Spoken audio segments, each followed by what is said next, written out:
everyone, Opalescent Raven here from Instagram. I thought I would do a really quick video on my most recent piece, which was a Salt Mermaid piece, which is a follow-up, of course, to the piece that I did before this. So here we go. Usually I would start with skin specifically, but because he has freckles, although in this case they are green, I started with those instead. I started with a blue for his tail because I don't have a lot of greens in the tonal range that I like for Salt specifically as a character. So the blue is just, instead of using like a gray or something, it kind of gives a different layer of depth to it, I think. And you can see I've done a bunch of stippling because I'm trying to create like a scaly effect or a textured effect. Also, it kind of matches his freckles when I go to do his freckles on his face. As you can see, I don't have anything but a pencil sketch down. I've been doing a lot of inking after the fact, although I inked his eyelashes here so that I could remember where they were. They're blonde, so I didn't want to color them in by accident and ruin the effect. I've been inking a lot after the fact because I don't know if it's my markers or my paper or my pens in general, but I was finding that I was smearing black lines across like pretty significant portions of his face or hair, or whoever I was drawing's face or hair.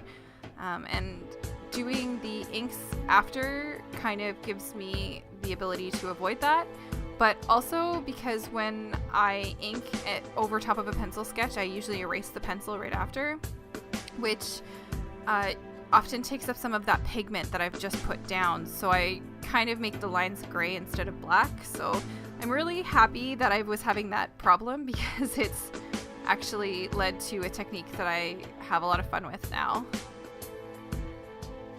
I really like the effect too sometimes now of putting down marker first, and it almost feels like I'm painting because I don't paint or do a lot of other art mediums other than the markers that you see here. So it kind of makes me feel like I'm doing something different even if I'm doing the same thing I've always done. Now I'm starting with skin, and I always do blush and then the actual skin tone over top because I really like to put blush on fingertips, nose, mouths, and cheeks. Sometimes ears, like I did here because he's got a pointy ear and I really wanted to point that out, I guess. And then I go darkest to lightest for my colors no matter what I'm doing, unless I want a really harsh edge because I find that it blends it out quite nicely. Normally I would be using a darker color for the shadows of skin, but this character in particular is super pale, so like the color I'm using here is like a regular skin tone that I would do like maybe somebody's whole skin in, but it's just his shadows.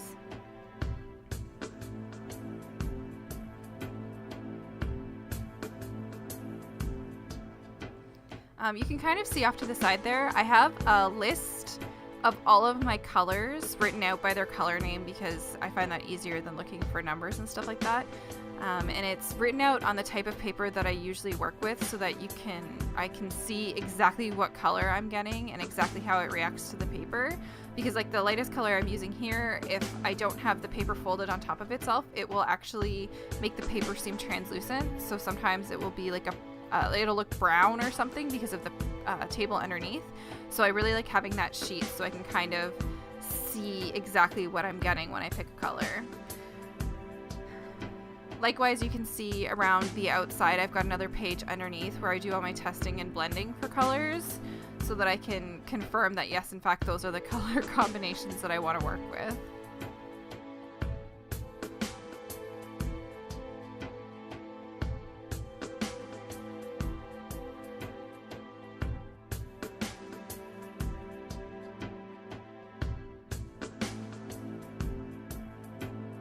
I work with primarily Copics and Prisma markers. I have far more Prisma colors than I do Copics, but I use more of my Copic than I use of my Prismas now because I think Copics kind of spoiled me. I really love the way that that ink goes down in comparison to like the Prisma ink. Not that there's anything wrong with Prismas because they're quite beautiful, and I mean I use them exclusively on his tail there, but I just really like the brush tip. I think it's specifically kind of the nib and the way that the color glides on using that nib. So I'm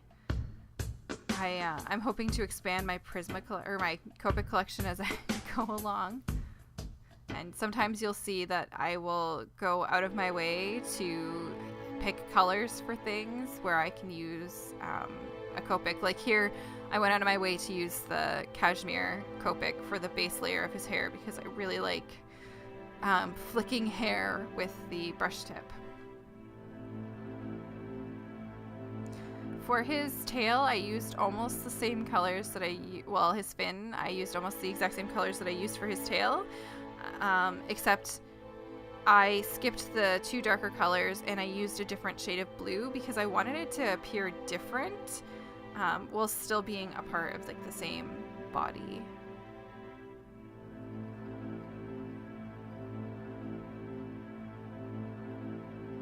And it's kind of funny because I feel like here it looks like my sketch is really muddled and like it's really confusing now to look at it, but I know when I go back in with the inks later, it comes to life again, which another thing that I'm really liking about working with markers first and then ink. Plus, I find that if there's anything I want to change while I'm working, if I haven't put my ink down, I can like change shapes and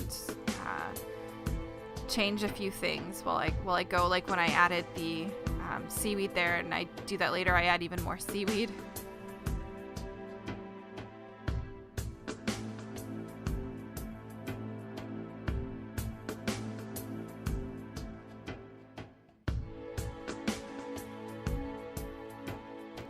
I'm kind of a messy worker, as you can see with all the stuff on the side, but actually that's worse than usual for me because my marker case, I accidentally knocked it the wrong way and every single blue, green, yellow, and red kind of fell into each other and I had to reorganize it after.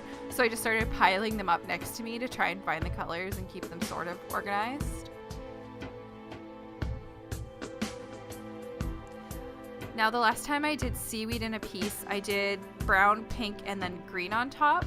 And this time I just did the brown and the pink because there was already so much green in the piece with his tail that I didn't really want to pull away from him. I kind of wanted a complementary color.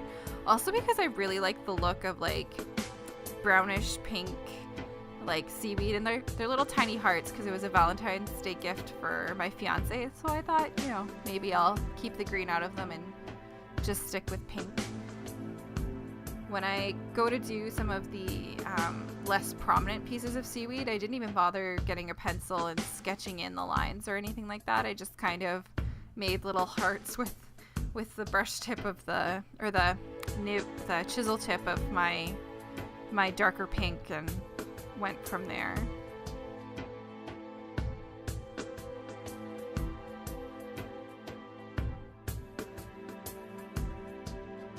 Because I feel like I never have enough colors in either brand of marker, sometimes I put together some really unusual combinations to try and counter like the tonal similarities between things. So like for my algae there on the rock, I did a lot of green, pink, and then I layered a blue on top, which I was really scared was going to ruin the entire piece until I started laying down the rock, and I felt like the grays that I used for the rock kind of helped balance out this weird pink, blue, green thing that I had going on for the algae. I was trying to go kind of dreamy, very fantasy-esque, because obviously he's a mermaid. It's not very based in reality at all.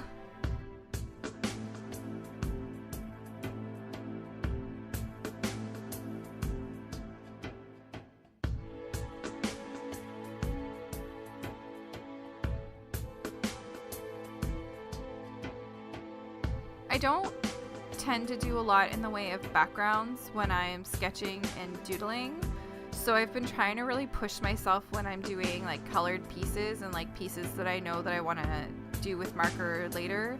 I'm trying to push myself to do more in the way of backgrounds, even if they seem kind of simplistic. Like a year or two ago I wouldn't have done the rock, I would have just like hidden part of his body with his tail or something to counter this look that I wanted to do here.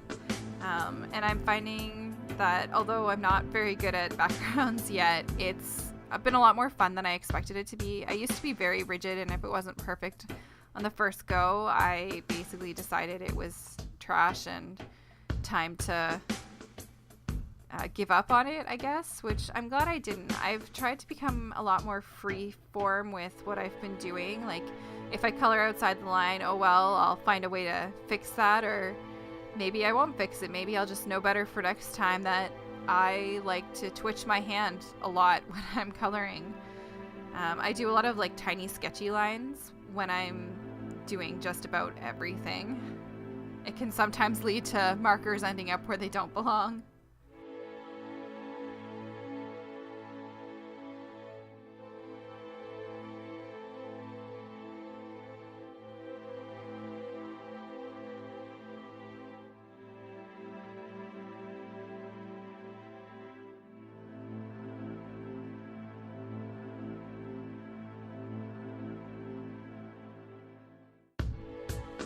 Now with my last mermaid piece, I went really, really dark with my water. It was like a super, super dark blue, one of the darkest blues I own, all the way up to one of my really light blues. And I decided, since I went like really dreamy with the seaweed, that I wanted to do something different this time. So actually I started with purples, although they're like really bluish purples, so the video doesn't capture quite how purple they are. And I worked my way up to a blue and then actually a mint color, kind of like tropical waters you see when like at the top of the tropical water. Like I wanted it to be really bright and like sunny out when he was reading this love letter he got. The contrast was too harsh for me between the mint and the blue, and so I ended up going back in and adding more blue and actually blending the mint all the way down. But I didn't want it to be quite as harsh as my last one because it didn't feel like it would suit the colors that I'd put down already. I have a lot of fun with gradients. I really, really like to go dark to light, and I like to just kind of do little ticks going fat to thin, going up to try and make it blend a little better. I know it's not a super smooth transition, but I kind of like the way marker lines look now more than I used to. I used to want it to be way more like a watercolor, and I've really embraced that markers aren't watercolors these days. So when I'm inking, I tend to start with faces because I really, really love doing faces and hair, and then I'll spiral my way out. I don't always finish the hair first, but I definitely finish the face, or at least the facial features first. Now I work mostly with a 03 for my people, and then like if there's anything in the main foreground, like his letter in this case and the rock. But the algae, because it's like a really fuzzy edged kind of texture, I went with a smaller pen, I think with a 0.1. But when I'm working with a 0.3, I try to do this thing now where I have lines meet. I make the lines thicker or darker, like there's a shadow there, or I try to give some texture or extra oomph, I guess, to the lines for my characters so they stand out a little more and they pop a little more. So I try to go for this really soft and dreamy coloring style, and then I put like a really harsh, bold line on top of it. Now the Sakura Micron markers are the ones that I was having a lot of trouble with the bleeding, and I think I've always had that, although less so when I worked on Bristol paper. Now I mostly work on a really thin marker paper because I like that it's easier to carry around and you get more in a pad, and I feel like I can actually experiment with it because I have more of it available. Plus I find that now when I go back to Bristol, it bleeds just a little too much for me because I like to go really tiny sometimes with my lines. But it does look more professional sometimes when it's done on the Bristol. Now for like the blush and like the inner part of his eye, and if I was doing eyelashes the way I normally do them, I would use my 0.005 or my 0.01. But he's got really soft pale eyelashes, so I didn't bother doing his eyelashes that way today. I didn't capture all of the inking process, unfortunately, because I ran out of space on my memory card. So if you guys would rather see, like, I don't know, the whole inking process, or a video on like the whole coloring process only or something like that, let me know, and I will try to record more of like the things that you guys want to see. So I just want to say thank you everybody for watching and supporting me on Instagram. It means a lot.